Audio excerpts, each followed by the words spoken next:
Un peu élitiste parfois du théâtre, et là ça redonne vraiment le côté art populaire pour justement parler de ses émotions et retrouver voilà cette force de vie qui permet d'aller de l'avant.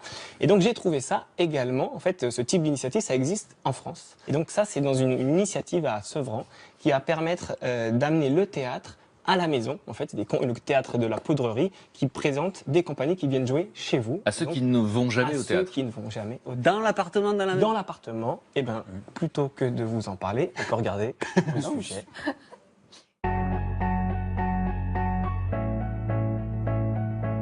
Nous sommes à Sevran, dans le 93. C'est une des villes les plus pauvres de France.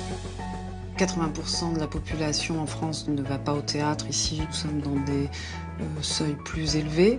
En tout cas, il nous est apparu fondamental que s'ils ne venaient pas, eux, au théâtre ou dans les lieux de culture, on a décidé d'aller chez eux.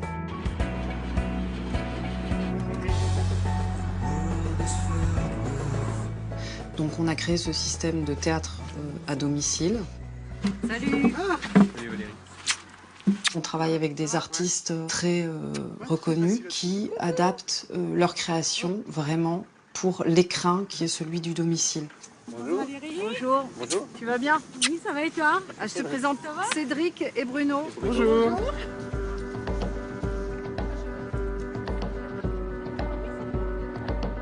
Alors moi j'étais déjà venue dans cet immeuble chez d'autres personnes. Chez des voisins. Voilà. Mais moi je suis dans cet immeuble. D'accord. Ah ouais. Allez, déshabille-toi. Bon, pas totalement quand même. Non, pas totalement. Ah, mais tu peux, hein. Ça fait 4 ans que j'ai entendu parler les théâtres au domicile. J'ai trouvé ça intéressant. Premier théâtre, on a fait à la maison avec une dizaine de personnes, pas beaucoup. Il y a mes voisins que je ne connaissais pas non plus. D'ailleurs, c'est avec les théâtres qu'on s'est connus. Joti, c'est pour savoir si on peut aller mettre les manteaux dans les chambres là-bas? Oui. L'objectif est artistique, esthétique, mais aussi, bien sûr, profondément social et politique, au sens large et noble du terme. La maman de Stéphanie. Maman enchantée. Oui. Bonjour, vous allez bien? Bonjour, ça va? Valérie, enchantée. Je vais vous donner un petit papier comme ça. Ah, voilà. On vous attendait du coup, hein? Là-bas. Mathias, le voisin. J'aime bien quand les gens ils viennent parce que je comprends. Ils n'ont pas assez de moyens pour y aller voir une pièce de théâtre pour payer 15 € ou 10 €. Donc chez moi, c'est gratuit, je les fais venir. Comme ça, ils s'assoient tranquillement comme chez eux, familial. Donc le spectacle que vous allez voir ce soir s'appelle « Pourquoi je suis là ». Je vous présenterai bien sûr les comédiens tout à l'heure. Puis après, on pourra discuter après le spectacle. C'est beau la vie. Un oiseau qui fait l'amour sur un arbre déjà. Le père, 39 ans, 1963. C'est beau la vie. Il a 15 ans. C'est un môme. Et pourtant, il se dresse face à moi et m'insulte. Je ne veux pas devenir comme toi. C'est du théâtre et en même temps, on est là pour raconter une histoire. On rentre chez des gens. On doit jouer différemment, on peut parler tout délicatement, leur parler. Et on sent l'effet que ça fait sur les spectateurs. Oui, celui qui n'ose pas regarder, celui qui veut pas parce qu'il a pas envie qu'on le regarde et que c'est troublant pour lui, celui qui est complètement avec nous comme ça. D'abord, ce qui m'a frappé quand on a déménagé dans cette cité Paul Éluard, c'est le vent qui rôde entre les tours. Pas vraiment fait pour les conversations de voisinage. Passer brutalement de la douceur angevine à Bobigny, c'est un peu comme plonger dans l'Atlantique à 16 degrés après une sieste de 2 heures au soleil. À partir du moment où on a joué dans le salon de quelqu'un, toutes les barrières s'écroulent, tout le monde se parle, et c'est un échange très riche. C'est bouleversant pour nous aussi.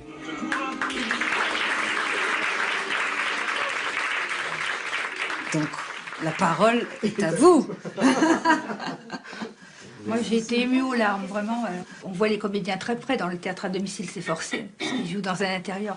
Mais il y a toujours quand même une distance. Et vous parlez aux gens, les yeux dans les yeux, on a vraiment l'impression que vous jouez pour les personnes, avec une proximité extraordinaire. Et ça, c'est une expérience que j'avais jamais vécue. Vous l'avez jamais vu en live.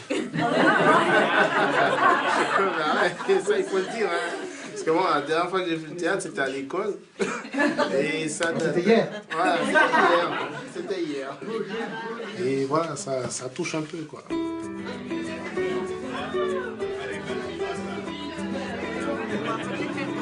Plutôt que de rester chez nous enfermés, d'avoir peur de l'autre, je pense que c'est très très important d'aller discuter. Et finalement, les gens ne demandent pas mieux. Et j'espère que l'objectif de tout ça, c'est qu'on vive mieux ensemble.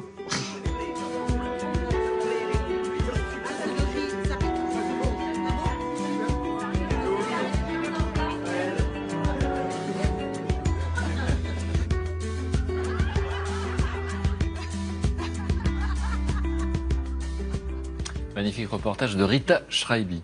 Ah ouais, chouette. Réaction très spontanée. Chouette. Émouvant en fait. C'est idéal. C'est la fonction du théâtre. C'est Qu'est-ce aussi que de vous voyez rassembler là-dedans les gens, quoi. C'est justement, moi je crois au théâtre pour ça, quoi. Il y a que lui qui peut rassembler les gens comme ça et ouvrir un débat pareil. Raconter des histoires, parler des émotions. Ouais. Et laisser la parole et réveiller des choses chez les gens qui, j'ai jamais été au théâtre et souvent en plus on a des a priori sur le théâtre. Là, ça désacralise complètement, ça démocratise le théâtre pour tous, quoi. Maud, votre sensation? C'est une très belle initiative et je pense qu'en effet, ça permet derrière. Enfin, moi, je trouve qu'une pièce de théâtre où on peut échanger derrière avec les comédiens, avec la personne qui a écrit, c'est hyper important parce que du coup. On comprend pourquoi elle l'a écrit, on comprend pourquoi ce qu'elle a voulu donner comme message, et ça permet d'enrichir un peu les débats. Ouais, moi je trouve ça hyper intéressant. Et puis voir des gens se parler comme ça pour la première fois, c'est très beau. Ouais. Éric, spontanément, votre sensation? Je pense que c'est par là qu'il faut aller, justement, comme tu dis, pour démocratiser, pour faire parler des émotions. D'ailleurs, avec le groupe de parole, c'est une des premières actions qu'on a menées à la demande des dames, c'est de travailler avec des compagnies de théâtre, de faire venir une pièce de théâtre et de faire un débat avec le public. Et les dames du groupe de parole étaient dans le public. Et moi, je me rappelle une fois, sur la première fois qu'on a joué, c'était Sans toi. Tu vois, oui. Dans le public, il y a des gens qui posent des questions avec leur représentation. Mais pourquoi ces femmes-ci? Mais pourquoi ces femmes-ça? Et c'est sa voisine qui lui a répondu, mais voyez, monsieur, moi j'ai été une femme battue, est-ce que ça se voit sur ma tête? Et ah bah non. Et le dialogue et l'échange, et ça se fait comme ça. Et je crois que ça fait partie du processus de reconstruction aussi. Donc ça crée du lien, ça fait réfléchir, voilà. Ça déculpabilise. On peut faire du beau avec du moche.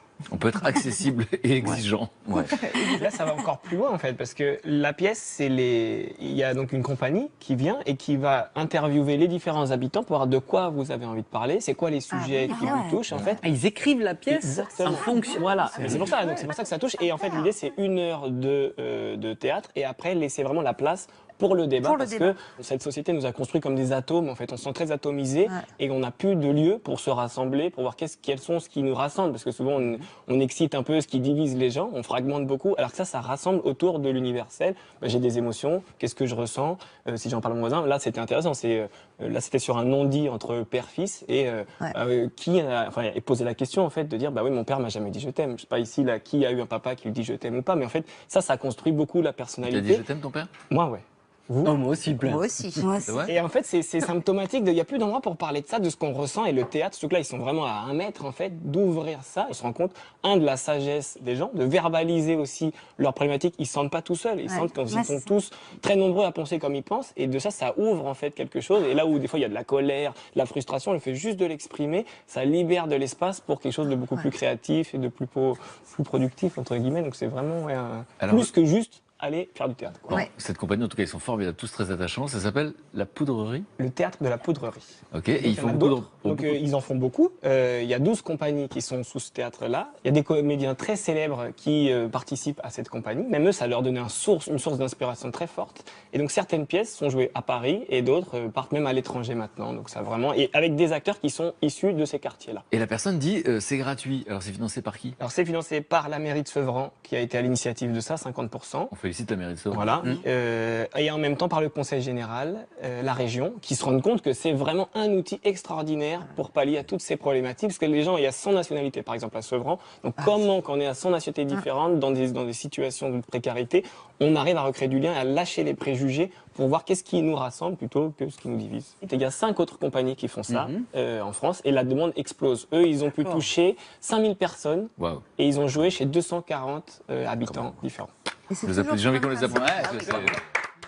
On a envie de leur dire merci d'exister.